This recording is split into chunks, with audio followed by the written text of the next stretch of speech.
The Prussian Officer. Written by D.H. Lawrence. Narrated by Michael Anthony Scott. Produced by ThoughtAudio. They had marched more than 30 kilometers since dawn. Along the white-hot road were occasional thickets of trees through a moment of shade, then out into the glare again. On either hand, the valley, wide and shallow, glittered with heat. Green patches of rye, pale young corn, fallow and meadow and black pine woods spread in a dull hot diagram under a glistening sky. Right in front, the mountains ranged across, pale blue and very still snow gleaming gently out of the deep atmosphere. Towards the mountains, on and on, the regiment marched between the rye fields and the meadows, between the scraggy fruit trees set regularly on either side the high road. The burnished dark green rye threw on a suffocating heat. The mountains drew gradually near and more distinct. While the feet of the soldiers grew hotter, sweat ran through their hair under their helmets, and their knapsacks could burn no more in contact with their shoulders, but seemed instead to give off a cold, prickly sensation. He walked on in silence, staring at the mountains ahead that rose sheer out of the land and stood fold behind fold, half earth, half heaven. The heaven, the banner with slits of soft snow in the pale bluish peaks. He could now walk almost without pain. At the start, he had determined not to limp. It had made him sick to take the first steps. During the first mile or so, he had compressed his breath, and the cold drops of sweat had stood on his forehead. He had walked it off. What were they after all but bruises? He had looked at them as he was getting up, deep bruises on the backs of his thighs. Since he had made his first step in the morning, he had been conscious of them. Till now, he had a tight, hot place in his chest, was suppressing the pain and holding himself in. There seemed no air when he breathed. He walked almost lightly. The captain's hand had trembled at taking his coffee at dawn. His orderly saw it again. He saw the fine figure of the captain wheeling on horseback at the farmhouse ahead, a handsome figure in blue uniform with facings of scarlet, and the metal gleaming on the black helmet and the sword scabbard, and the dark streaks of sweat coming on the silky bay horse. The orderly felt connected with that figure, moving so suddenly on horseback. He followed it like a shadow, mute, inevitable, and damned by it. The officer was always aware of the tramp of the company behind, the march of his orderly among the men. The captain was a tall man of about 40, gray at the temples. He had a handsome, finely knit figure, and was one of the best horsemen in the West. His orderly, having to rub him down, admired the amazing riding muscles of his loins. For the rest, the orderly scarcely noticed the officer any more than he noticed himself. It was rarely he saw his master's face. He did not look at it. The captain had reddish-brown stilt hair that he wore short upon his skull. His mustache was cut short and bristly over a full, brutal mouth. His face was rather rugged, the cheeks thin. Perhaps the man was the more handsome for the deep lines in his face, the irritable tension of his brow, which gave him the look of a man who fights with life. His fair eyebrows stood bushy over light blue eyes that were always flashing with cold fire. He was a Prussian aristocrat, haughty and overbearing. His mother had been a Polish countess. Having made too many gambling debts when he was young, he had ruined his prospects in the army and remained an infantry captain. He had never married. His position did not allow of it, and no woman ever moved him to it. His time he spent writing.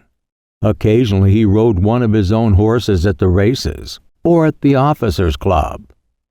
Now and then he took himself a mistress.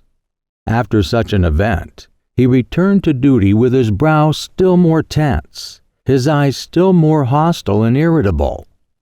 With the men, however, he was merely impersonal, though a devil when roused, so that on the whole they feared him, but had no great aversion from him. They accepted him as the inevitable. To his orderly, he was at first cold and just and indifferent. He did not fuss over trifles. His servants knew practically nothing about him, except just what orders he would give and how he wanted them obeyed. That was quite simple. Then the change gradually came. The orderly was a youth of about 22, of medium height and well built. He had strong, heavy limbs, was swarthy, with a soft black young mustache. There was something altogether warm and dynamic about him. He had firmly marked eyebrows over dark, expressionless eyes that seemed never to have thought, only to receive life direct through his senses, and acted straight from instinct.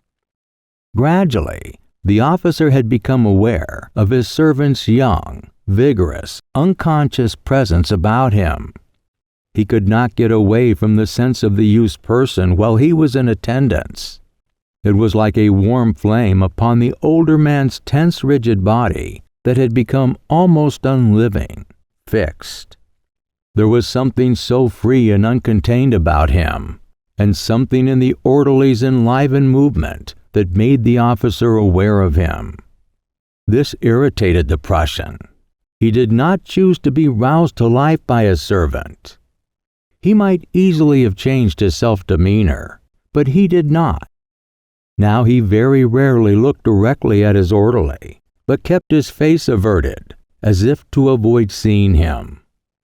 Yet as the young soldier moved, not thinking about his surroundings, the elder man watched him and would notice the movement of his strong, forceful shoulders under the blue cloth, the bend of his neck. It annoyed him to see the soldier's determined hand grasp the loaf of bread or the wine bottle. It sent a flash of hate and anger through the elder man's blood. It was not that the youth was clumsy. It was his sure, instinctive movement, like a wild animal roaming free, which irritated the officer to such a degree. Once, when a bottle of wine had gone over, the red gushed out onto the tablecloth. The officer had stood up with an oath, and his eyes, blue like fire, held those of the confused youth for a moment. It was a shock for the young soldier. He felt something sink deeper, deeper into his soul, where nothing had ever gone before. It left him rather blank and wondering. Some of his natural completeness was gone. A little uneasiness took its place. From that time on, an undiscovered feeling remained between the two men. Henceforward, the orderly was afraid of truly engaging his master. He subconsciously remembered those steely blue eyes and the harsh brows, and did not intend to meet them again. He also stared past his master and avoided him. He anxiously waited for the 3 months to pass, when his time would be up. He began to feel a constraint in his captain's presence, and the soldier wanted to be left alone in his neutrality as servant. He had served the captain for more than a year, and knew his duty. This he performed easily, as if it were natural to him. The officer and his commands he took for granted, as he took the sun and the rain, and he served as a matter of course. It did not implicate him personally.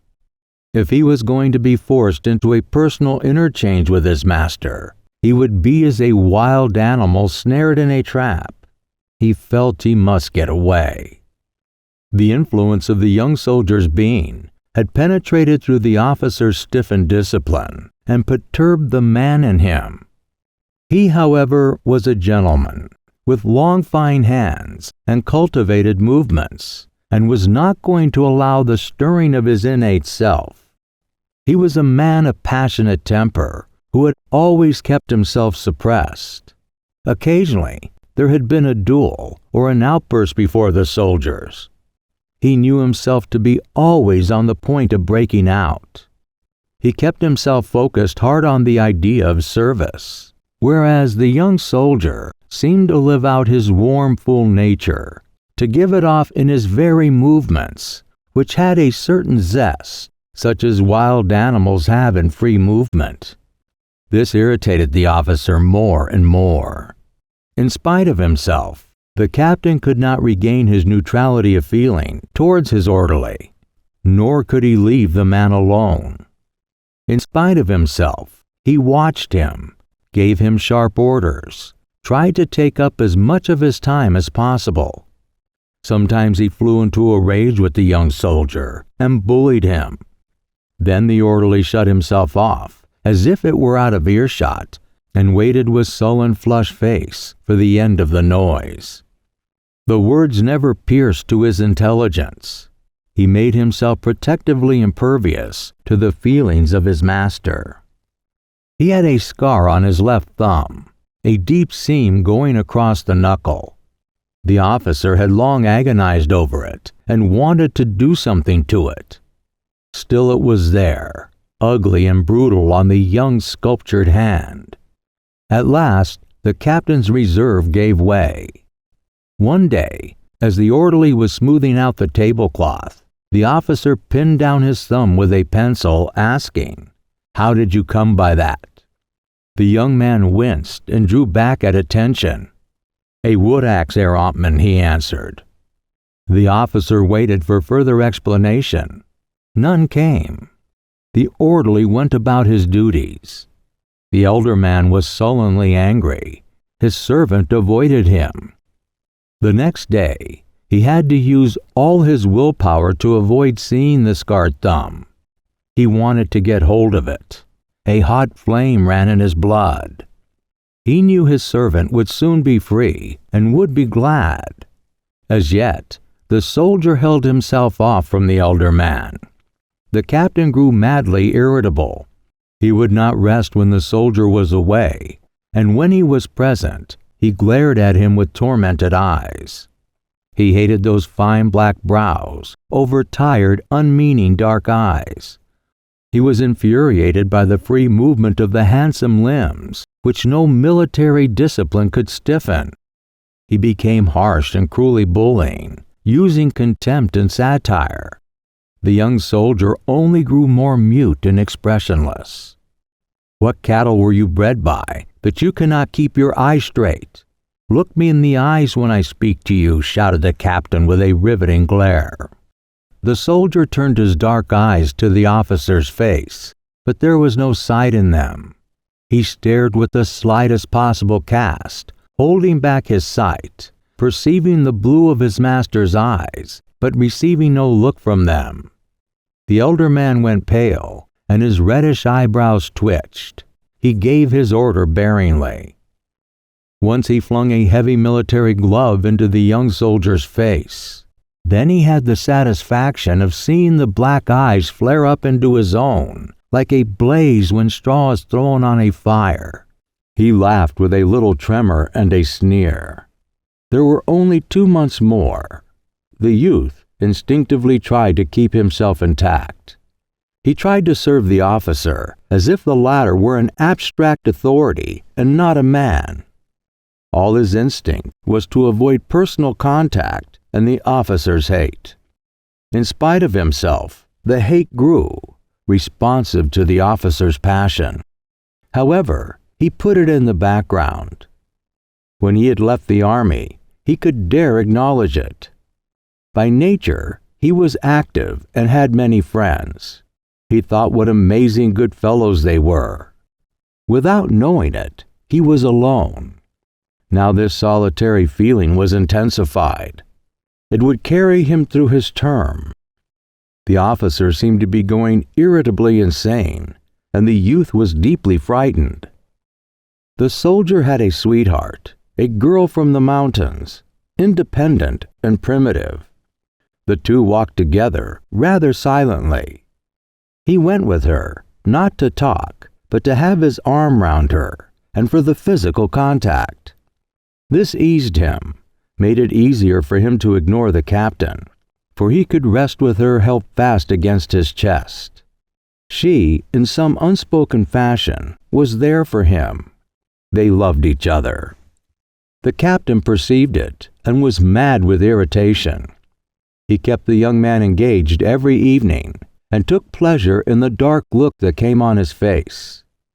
Occasionally, the eyes of the two men met, those of the younger, sullen and dark, doggedly unalterable, those of the elder, sneering with restless contempt.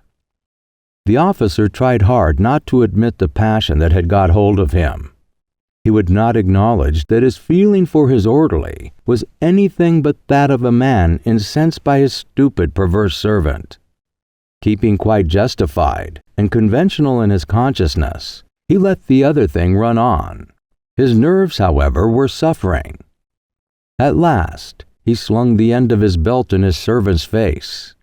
When he saw the youth jump back, with painful tears in his eyes and the blood on his mouth, he felt at once a thrill of deep pleasure and of shame. This, he acknowledged to himself, was a thing he had never done before. The fellow was too exasperating. His own nerves must be going to pieces. He went away for some days with a woman. It was a mockery of pleasure. He simply did not want the woman. He stayed on for his time. At the end of it, he came back in an agony of irritation, torment, and misery. He rode all evening, and then came straight into supper. His orderly was out. The officer sat with his long fine hands lying on the table, perfectly still, and all his blood seemed to be corroding. At last his servant entered. He watched the strong, easy young figure, the fine eyebrows, and the thick black hair. In a week's time, the youth had got back his old well-being.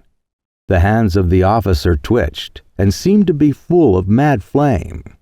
The young man stood at attention, unmoving, shut out. The meal went in silence. The orderly seemed eager. He made a clatter with the dishes. "Are you in a hurry?" asked the officer, watching the intent, warm face of his servant.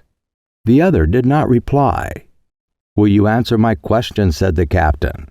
"Yes, sir," replied the orderly, standing with his pile of deep army plates. The captain waited, looked at him, and then asked again, "Are you in a hurry?" "Yes, sir," came the answer, that sent a flash through the listener. "For what?" "I was going out, sir. I want you this evening." There was a moment's hesitation. The officer had a curious stiffness of countenance. "Yes, sir," replied the servant in his throat. "I want you tomorrow evening also. In fact, you may consider your evenings occupied, unless I give you leave." The mouth with the young mustache set closed. "Yes, sir," answered the orderly, loosening his lips for a moment.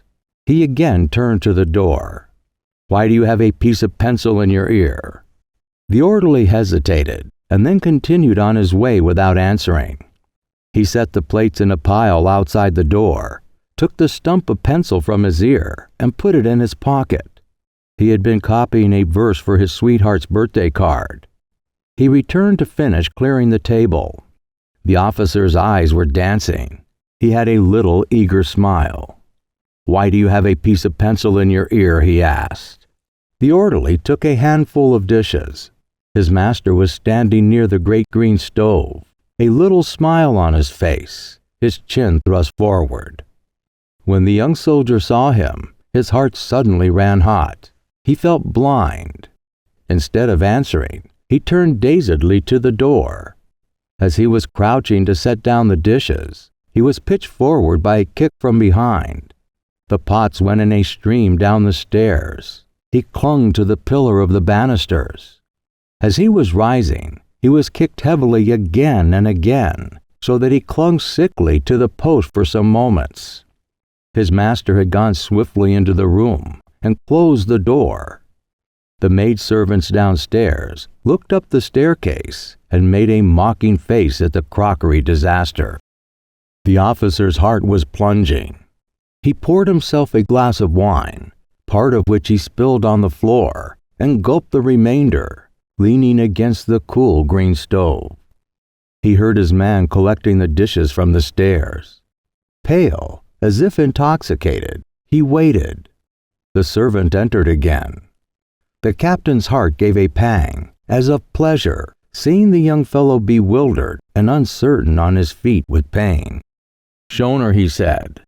The soldier was slow in coming to attention. "Yes, sir." The youth stood before him, with a pathetic young mustache and fine eyebrows, very distinct on his forehead of dark marble. "I asked you a question." "Yes, sir." The officer's tone bit like acid. "Why had you a pencil in your ear?" Again, the servant's heart ran hot, and he could not breathe. With dark, strained eyes, he looked at the officer as if fascinated. He stood there sturdily planted, unconscious. The withering smile came into the tired captain's eyes, and he lifted his foot.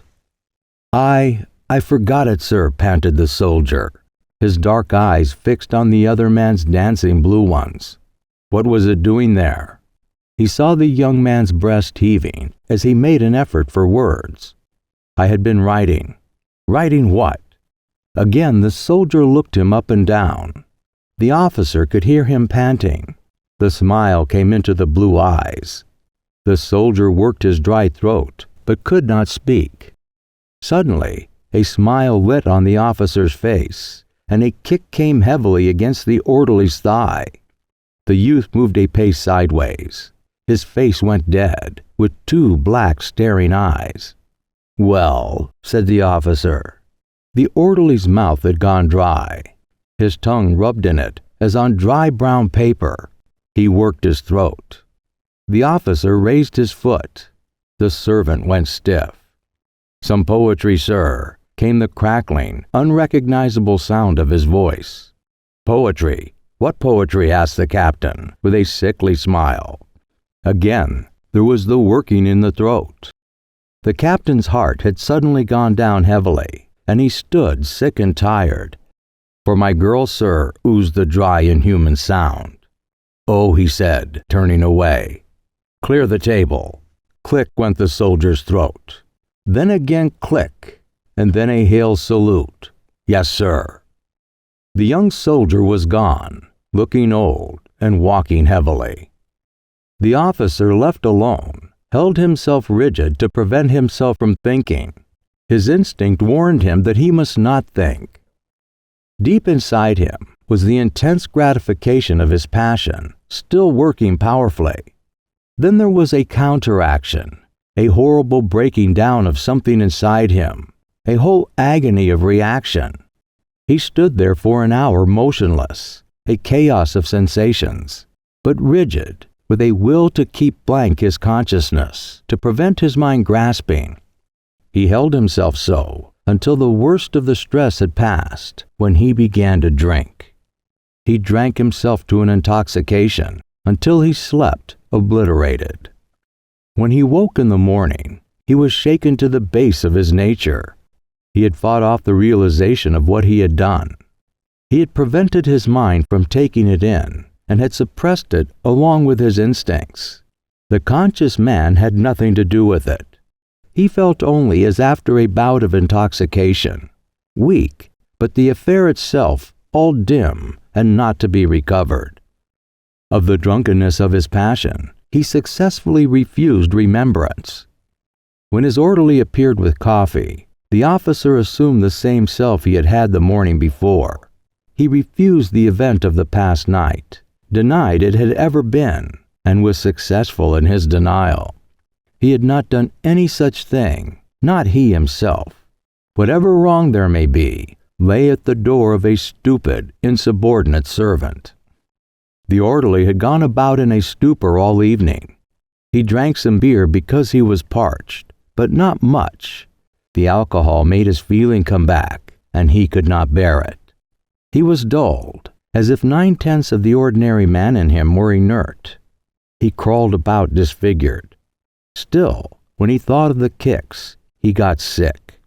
And when he thought of the threat of more kicking in the room afterwards, his heart went hot and faint, and he panted as he remembered the final brutal kick. He had been forced to say, "For my girl." He was much too done even to want to cry. His mouth hung slightly open, like an idiot. He felt vacant and wasted. He wandered at his work, painfully and very slowly and clumsily, fumbling blindly with the brushes and finding it difficult, when he sat down, to summon the energy to move again. His limbs, his jaw, were slack and nerveless. He was very tired. He got to bed at last and slept inert, relaxed, in a sleep that was more stupor than slumber. A dead night of stupefaction shot through with gleams of anguish. In the morning were the maneuvers. He woke even before the bugle sounded. The painful ache in his chest, the dryness of his throat, the awful steady feeling of misery made his eyes come awake and dreary at once. He knew, without thinking, what had happened. He knew that the day had come again, and he must go on with his round. The last bit of darkness was being pushed out of the room. He would have to move his inert body and go on.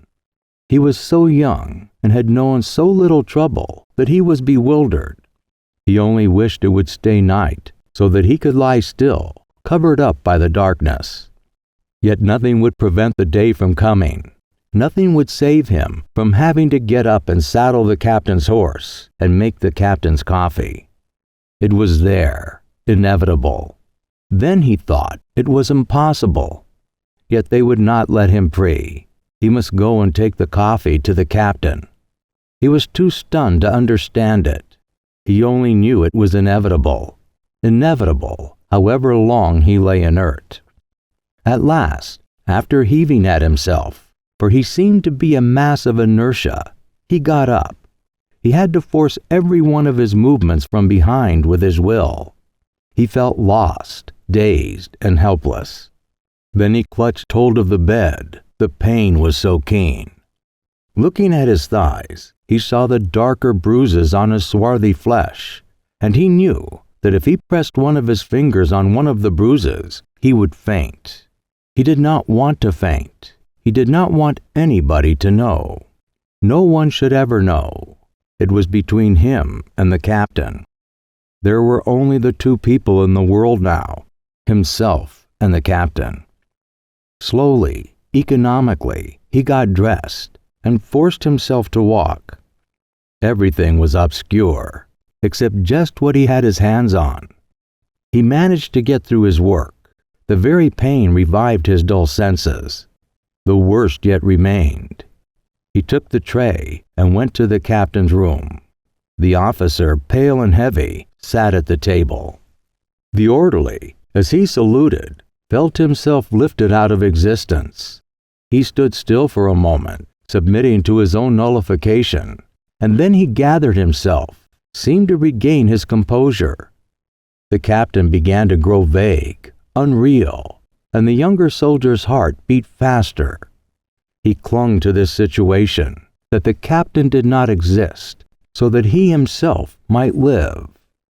When he saw his officer's hand tremble as he took the coffee, he felt everything falling shattered.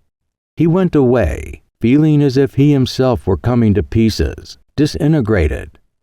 When the captain was there on horseback, giving orders, while he himself stood with rifle and knapsack, sick with pain, he felt as if he must shut his eyes, as if he must shut his eyes on everything. It was only the long agony of marching with a parched throat that filled him with one single heavy intention, to save himself. He was even getting used to his parched throat, that the snowy peaks were radiant among the sky, that the white-green glacier river, twisted through its pale shoals in the valley below, seemed almost supernatural. He was going mad with fever and thirst. He plodded on uncomplaining.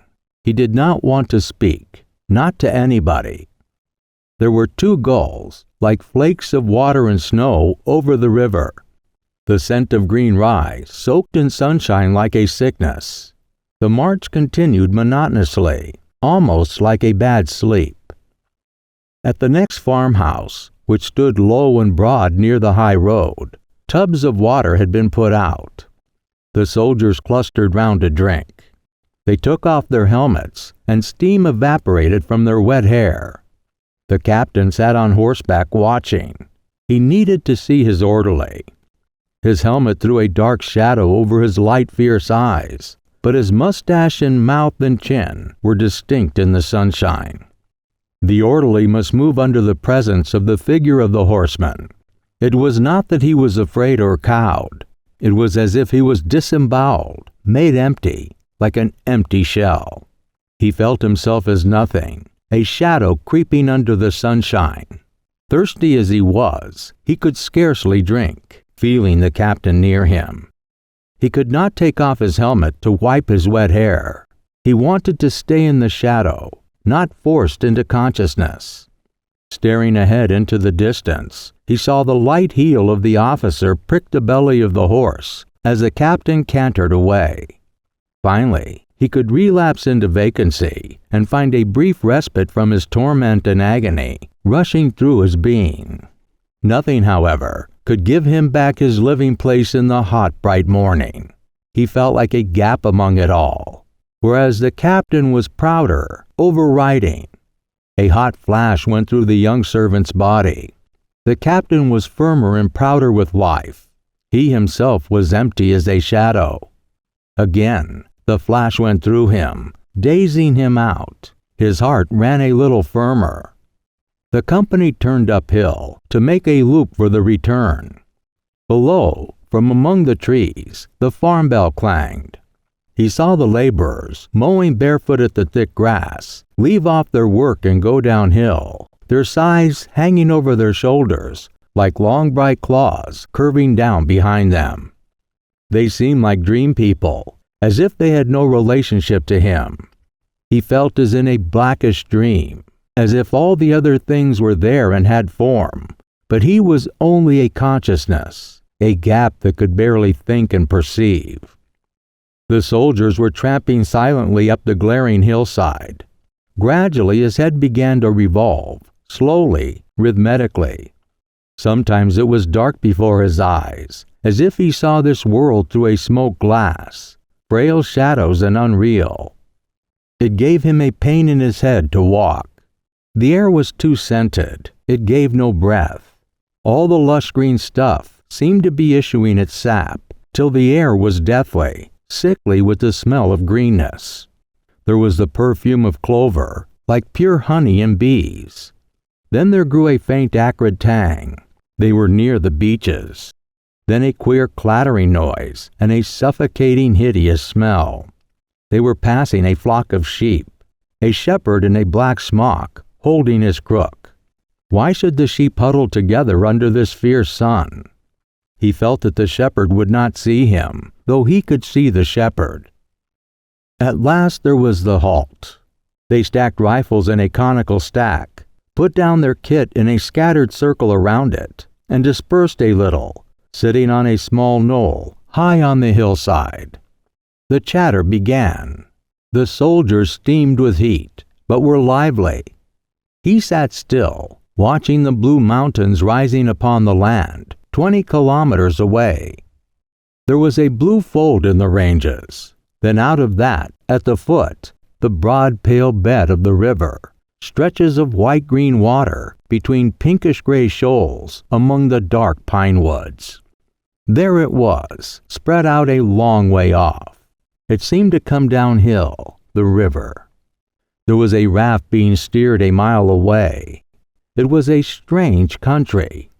Nearer, a red-roofed broad farm, with white base and square dots of windows, crouched beside the wall of beech foliage on the wood's edge. There were long strips of rye and clover and pale green corn. Just at his feet, below the knoll, was a darkish bog, where globe flowers stood breathless still on their slim stalks. Some of the pale gold bubbles were burst, and a small fragment hung in the air. He thought he was going to sleep. Suddenly, something moved into this colored mirage before his eyes. The captain, a small white, blue, and scarlet figure, was trotting evenly between the strips of corn along the level brow of the hill. The man making flag signals was approaching. Proud and sure moved the horseman's figure, the quick, bright thing in which was concentrated all the light of the morning, which for the rest lay fragile, shining shadow. Submissive, apathetic, the young soldier sat and stared. As the horse slowed to a walk, coming up the last steep path, a great flash flared over the body and soul of the orderly. He sat waiting. The back of his head felt as if it were weighted with a heavy piece of fire. He did not want to eat. His hands trembled slightly as he moved them.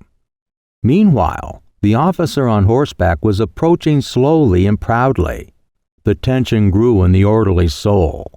Then again, seeing the captain ease himself on saddle, an uncontrollable flash blazed through him once more. The captain looked at the patch of light blue and scarlet and the dark heads of the soldiers clustered closely together on the hillside. It pleased him. The command pleased him. He was feeling proud. His orderly was among them in common subjection. The officer rose a little on his stirrups to look. The young soldier sat with averted, dumb face. The captain relaxed on his seat. His slim-legged, beautiful horse, brown as a beechnut, walked proudly uphill. The captain passed into the zone of the company's atmosphere, a hot smell of men, of sweat, of leather. He knew it very well. After a word with the lieutenant, he went a few paces higher and sat there, a dominant figure, his sweat-marked horse swishing its tail, while he looked down on his men, on his orderly, a non-entity among the crowd.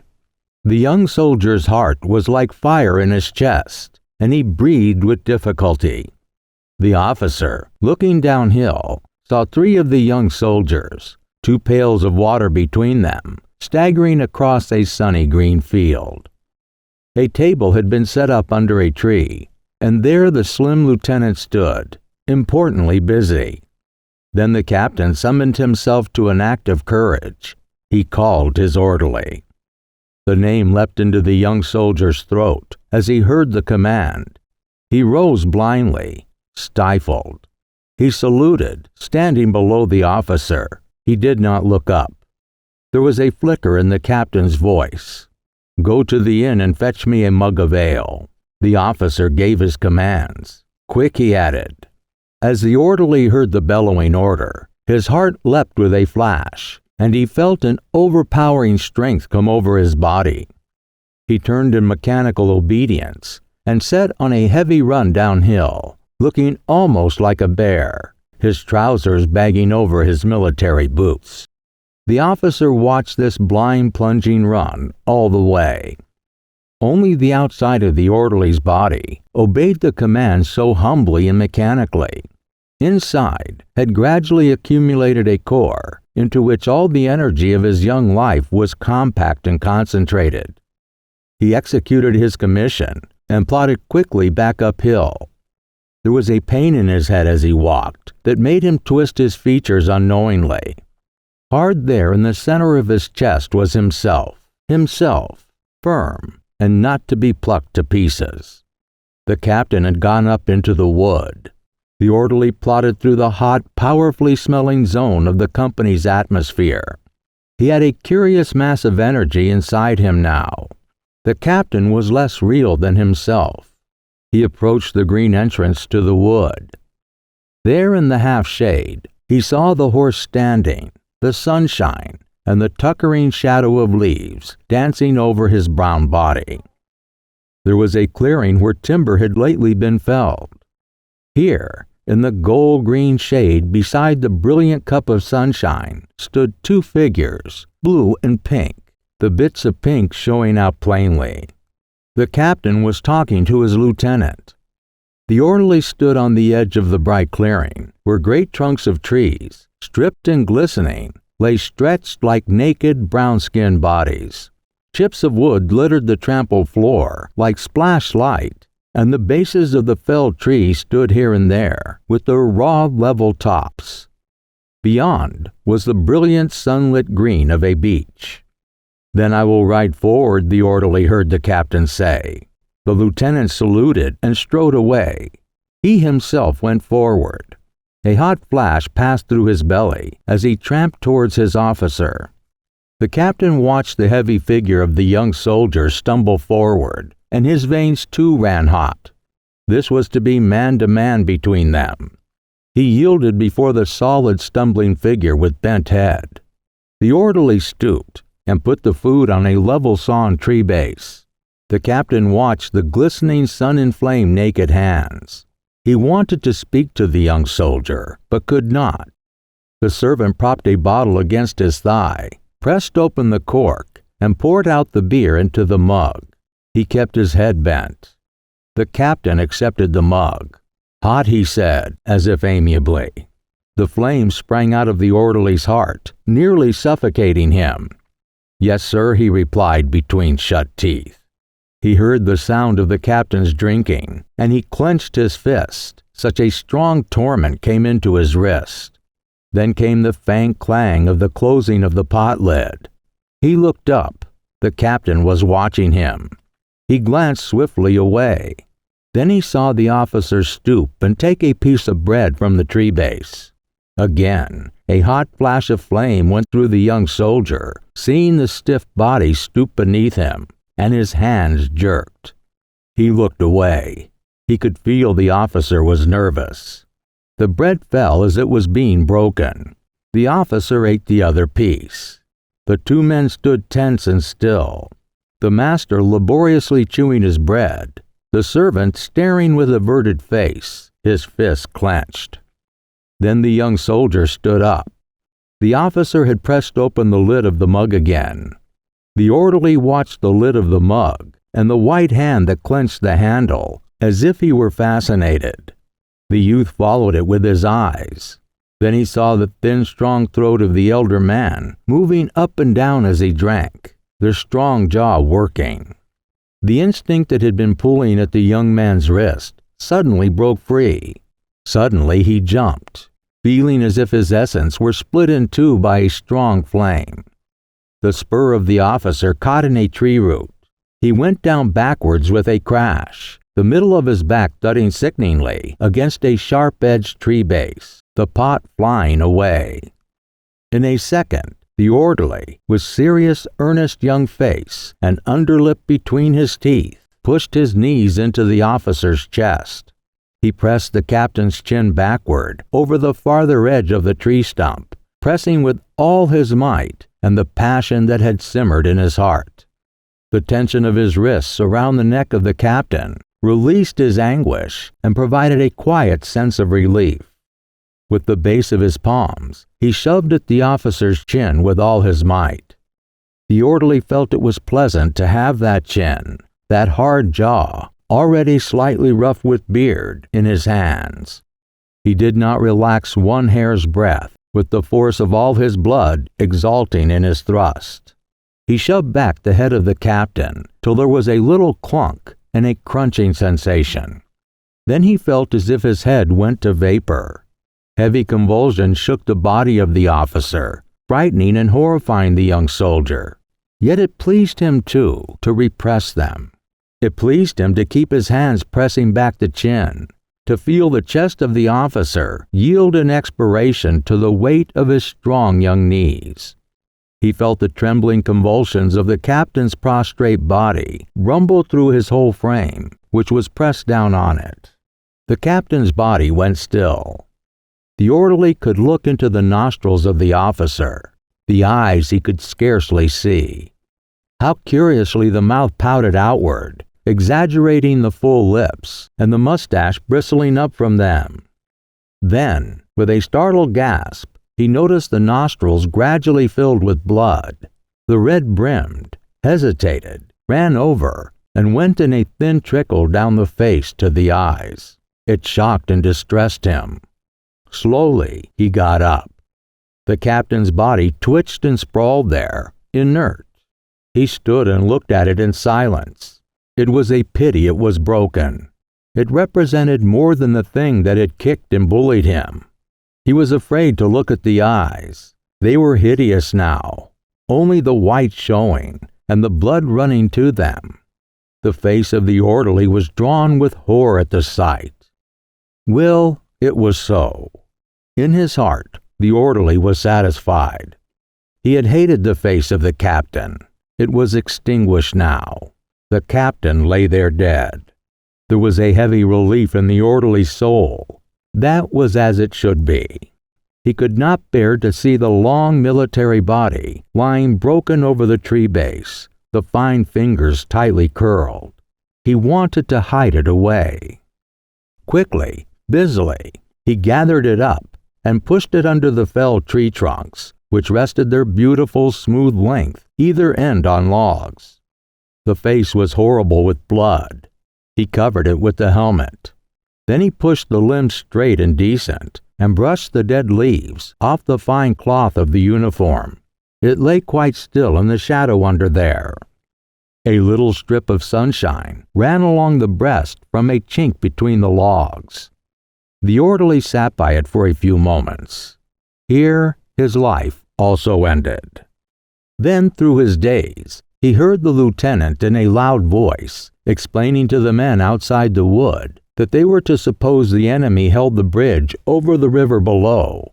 Now they were to march to the attack in such and such a manner. The lieutenant had no gift of expression. The orderly, listening from habit, got muddled. When the lieutenant began it all again, he ceased to hear. He knew he must go. He stood up. It surprised him that the leaves were glittering in the sun and the chips of wood reflecting white from the ground. For him, a change had come over the world. For the rest, it had not. All seemed the same. Only he had left it. He could not go back.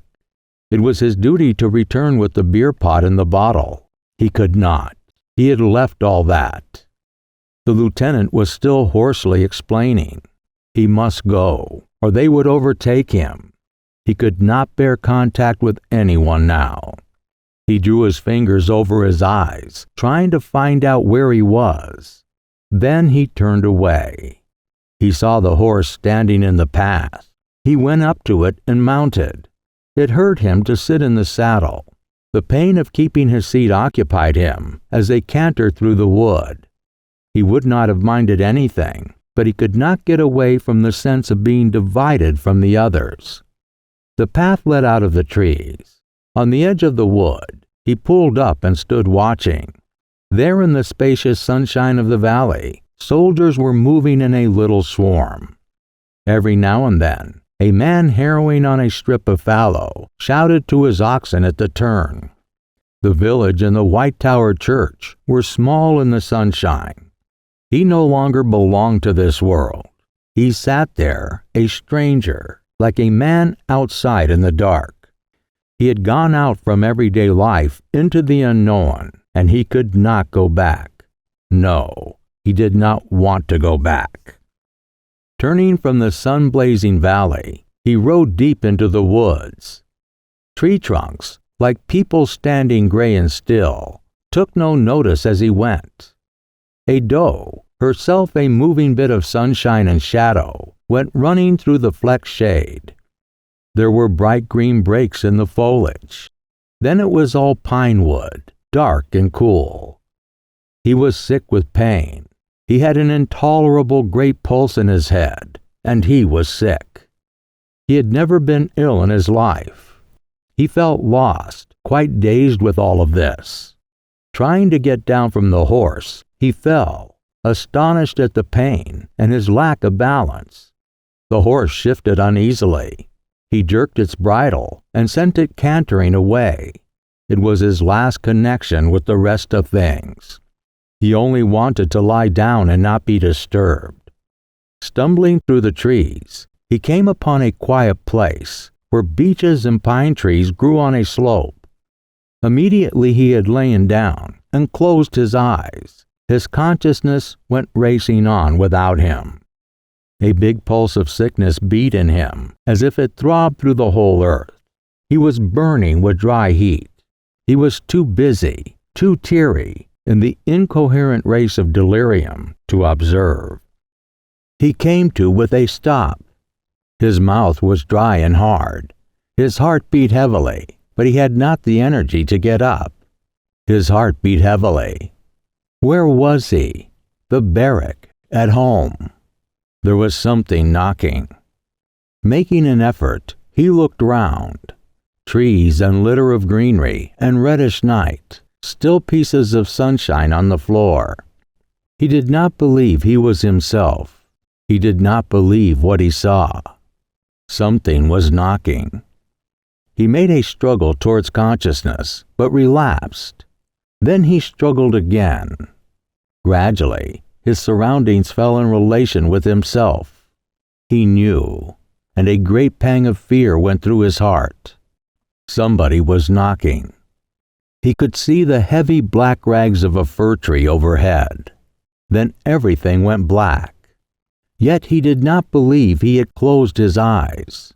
He had not. Out of the blackness, sight slowly emerged again. Someone was knocking. Suddenly, he saw the blood-disfigured face of his captain, ghost-like, in front of his eyes, and his hate for him flared. He held himself still with horror, yet deep inside him, he knew that it was so. The captain should be dead. The physical delirium got hold of him. Someone was knocking. He lay perfectly still, as if dead with fear. He went unconscious.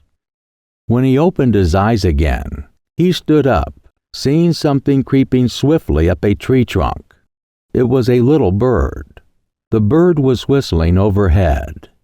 Tap, tap, tap.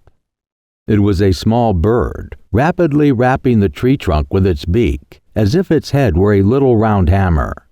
He watched it curiously. It shifted sharply in its creeping fashion. Then, like a mouse, it slid down the bare trunk. Its swift creeping sent a flash of revulsion through him. He raised his head. It felt like a great weight. Then, a little bird ran out of the shadow across a still patch of sunshine, its little head bobbing swiftly, its white legs twinkling brightly for a moment. How neat it was in its build, so compact, with pieces of white on its wings. There were several of them. They were so pretty, but they crept like swift, erratic mice, running here and there among the beech mast. He lay down again exhausted, and his consciousness lapsed. He had a horror of the little creeping birds. All his blood seemed to be darting and creeping in his head, yet he could not move. He came to with a further ache of exhaustion. There was the pain in his head, and the horrible sickness, and his inability to move. He had never been ill in his life. He did not know where he was or what he was. Probably he had gotten sunstroke. What else could it be? He had silenced the captain forever some time ago. Oh, a long time ago. There had been blood on his face, and his eyes had turned upwards. It was all right somehow. The orderly was at peace with himself. Then unexpectedly, he realized he had got beyond his being, his essence. He had never been here before. Was it life or not life? He was by himself. They were in a big, bright place, those others, and he was outside. The town, all the country, a big, bright place of light, and he was outside, here, in the darkened open beyond, where each thing existed alone. They would all have to come out to the beyond sometime, those others. Insignificant and left behind him, they all were. There had been father and mother and sweetheart. What did they all matter here and now? His existence had suddenly become a surreal and barren desert. He sat up. Something scuffled. It was a little brown squirrel running in lovely undulating bounds over the floor, its red tail completing the undulation of its body, and then as it sat up, furling and unfurling. He watched it, pleased. It ran on friskily, enjoying itself. It flew wildly at another squirrel. They were chasing each other and making little scolding, chattering noises. The soldier wanted to speak to them, yet when he tried to speak, only a hoarse sound came out of his throat. The squirrels burst away. They flew up the trees. Then he saw one peeping round at him halfway up a tree trunk. A pang of fear went through him, though, insofar as he was conscious, he was amused. It stayed still, its little keen face staring at him halfway up the tree trunk. Its little ears pricked up, its claw-like little hands clinging to the bark, its white breast reared. He jumped back from it in panic. Struggling to his feet, he lurched away. He went on walking, looking for something to drink. His brain felt hot and inflamed for want of water. He stumbled on. Then his mind went completely blank. He went unconscious as he walked, yet he stumbled on, his mouth open. When to his dumb wonder, he opened his eyes on the world again, he no longer tried to remember what it was. There was thick golden light behind golden green glittering, and tall purple shafts, and darknesses further off, surrounding him, growing deeper. He was conscious of a sense of arrival. He was amid the reality, on the real dark bottom of human existence. There was a thirst burning in his brain. He felt lighter, not so heavy. He supposed it was newness. The air was muttering with thunder. He thought he was walking wonderfully swiftly and was coming straight to relief, or was it to water? Suddenly he stood still with fear. There was a tremendous flare of gold, immense, just a few dark trunks like bars between him and it.